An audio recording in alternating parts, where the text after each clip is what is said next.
reconhecer a eleição de Luiz Inácio Lula da Silva, inclusive já se encontrou com ele. A minha pergunta para o senhor é a seguinte: no seu partido, no PP, o Lula já deixou claro que o PT não deve ter um candidato à presidência da Câmara, o PL colocou-se na oposição. No seu partido, Progressistas, pode haver uma parte da bancada, pelo menos, que vote com o governo ou faça parte, eventualmente, de uma bancada do governo eleito? Amanda, bom dia. Eu quero dizer para você o seguinte: não tem nenhum risco e nenhum perigo eu fazer essa afirmação. Eu disse inicialmente que eu sou da área biológica, e na área biológica nós não ficamos com dúvida, nós esclarecemos. Ontem o PL entrou com um pedido de anulação da eleição, exatamente porque houve inconsistências. Eu tenho o relatório das Forças Armadas, e o que diz aqui é que nesse relatório das Forças Armadas eles foram impedidos de ter acesso ao código-fonte. Então veja, isso, quando nós temos indícios, Amanda, nós não podemos ficar simplesmente com a satisfação de que alguém chegou, fez uma declaração em que alguém vai para a rua e diz assim: esses são golpistas. O que significa golpe? É importante a gente fazer uma análise fria disso. É golpe quando você quebra uma regra. E a Constituição brasileira, desde 1988, ela dá condição de manifestação diante a insatisfação. Ninguém é obrigado por lei a fazer ou declarar alguma coisa que não esteja convicto daquilo. E nem é impedido de que assim seja.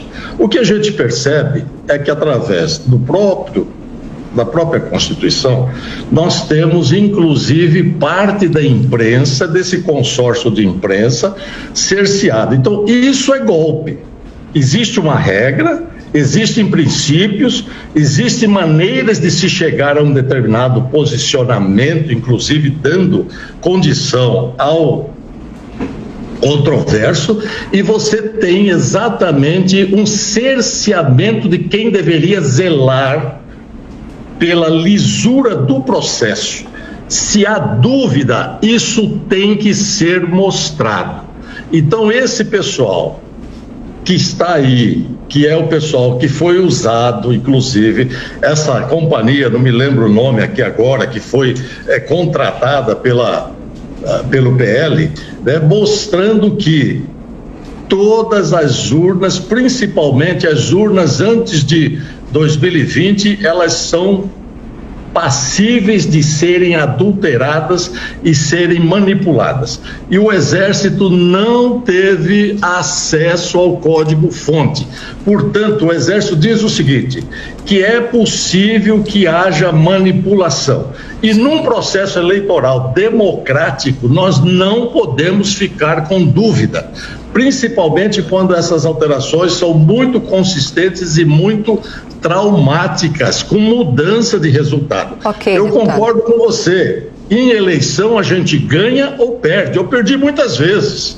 Eu não tenho problema de perder e quero crer que grande parte de um jogo, quando você entra para jogar, você entra a jogar sabendo as regras. E essas regras não podem ser mudadas. E nós, Amanda, vivemos num país, ou seja, numa condição, não no país, mas numa condição material. Nós temos que ter a materialização e a pergunta é por que esse grupo que está hoje no Supremo Tribunal Federal trabalhou, fez campanha, agrediu a Constituição, contrariou o artigo 95, e que juiz não deve fazer campanha, não deve se envolver em política, e eles foram exatamente para isso, para manter e derrubaram 3 projetos de lei aprovados, transformados em lei, inclusive um que a presidente Dilma foi, inclusive, vetou e foi derrubado pelo Congresso, e agora a PEC 135, que não passou com a participação. E, na verdade, nós temos evidências claras, indiscutíveis, de que há manipulação. Então, por isso eu volto a afirmar sem nenhum medo. Essa verdade virá à tona, para que verdadeiramente nós tenhamos um processo sério, que possa ser confiável. Agora, deputado... Não tem jeito. Nós já estamos... Quai, seu app de vídeos curtos.